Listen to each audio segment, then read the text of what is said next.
This video is sponsored by ExpressVPN. You can get 3 months free at expressvpn.com/Volksgeist, or the link in the description. It's been 4 very long years since the last Frank Ocean album, but in that time he's released 9 singles, more than enough for a full project, though each song has been different from the last. And my favorite of the bunch may be Dear April, one of his most recent releases. In this video, we're going to take a closer look at the song's instrumental, lyrics, and vocals to better understand what makes it a unique entry into Frank Ocean's musical catalog.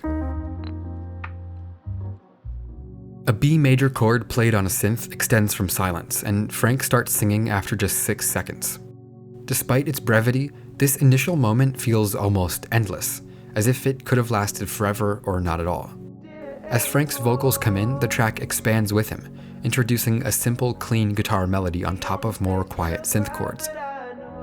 There's no real breakdown or drop in Dear April, but Frank keeps it interesting with organic guitar playing. In many songs today, guitars are taken from samples and looped for a simple, catchy melody or hook, but in Dear April, the guitar meanders calmly underneath Frank's vocals. Higher-pitched guitar dances quietly between Frank's verses, as the lower-pitched guitar strums higher in the mix. I was pretty fascinated by the production of this song, so after a bit of digging, I was able to find its co-producer, Daniel Aged, and look at how his own signature style influenced the sound of Dear April. Daniel Aged is an American musician whose footprint online is pretty small, but he does have a self-titled album out under Quality Time Recordings. I gave his record a quick listen to see how exactly his style manifested in Frank Ocean's new music, and sure enough, it made sense immediately. Similarly to Dear April, I would say that the music of Daniel Aged builds on top of itself, rather than progressing horizontally. It's hard to put these things into words without sounding goofy, but I do think there are some songs that move from left to right with hooks, bridges, beat switches, and drops. It creates a sense of progression and movement. Daniel Aged, however, produces like a glacier, with a consistent bass sound remaining constant and building on itself as the song draws on.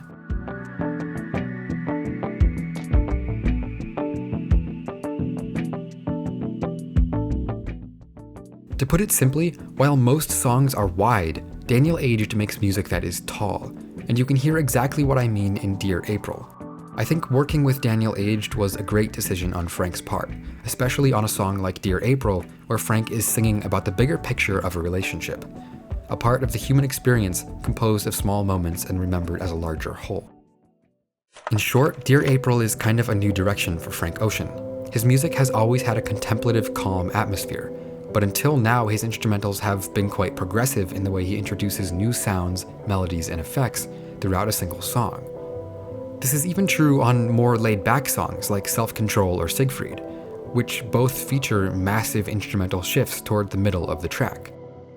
Despite how fascinating Dear April's instrumental turned out to be, I think it's obvious that the song's true centerpiece is the story Frank tells through its lyrics. Similarly, and because of the song's formless instrumental, Dear April's lyrics are pretty free-flowing as well. They aren't separated into verse, chorus, or bridge. In fact, Frank built the song around 3 specific lines, repeating and altering them throughout the track. These 3 lines are a reflection on how relationships can change people, helping them heal and discover new things about themselves and each other.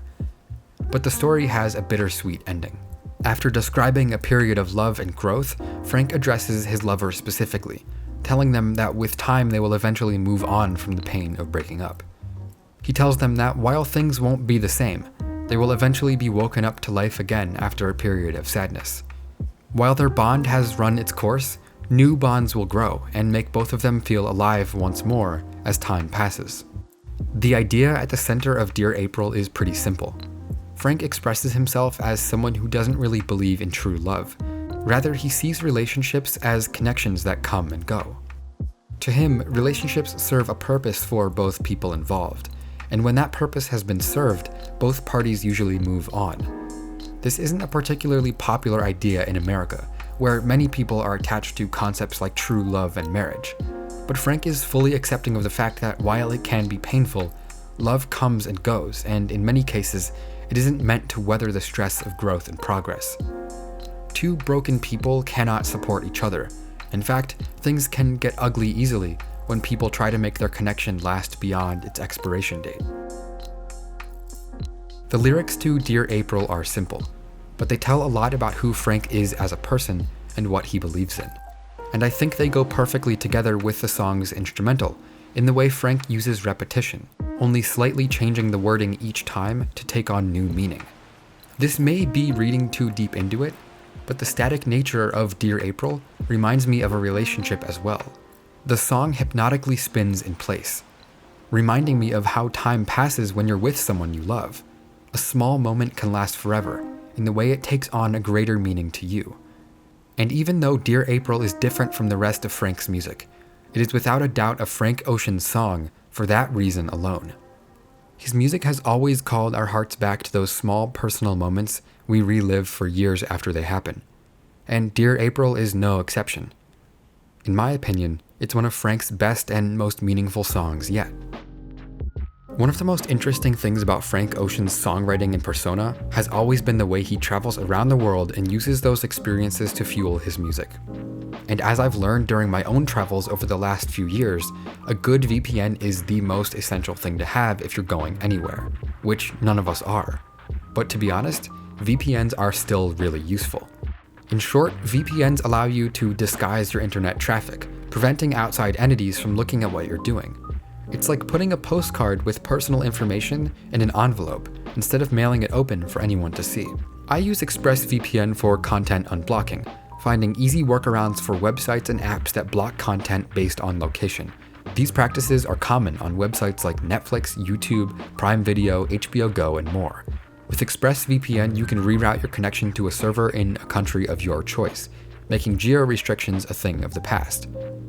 ExpressVPN also protects you from the immoral actions of parties like internet providers, governments, websites, or corporations that want to harvest your data for their own agendas and track what you download and look at.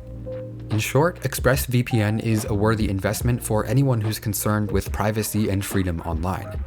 I use it for all my VPN needs, especially getting around location restrictions and making sure that my ISP can't track my data. So you can go to expressvpn.com/Volksgeist for 3 months free. That's expressvpn.com/Volksgeist for 3 months free.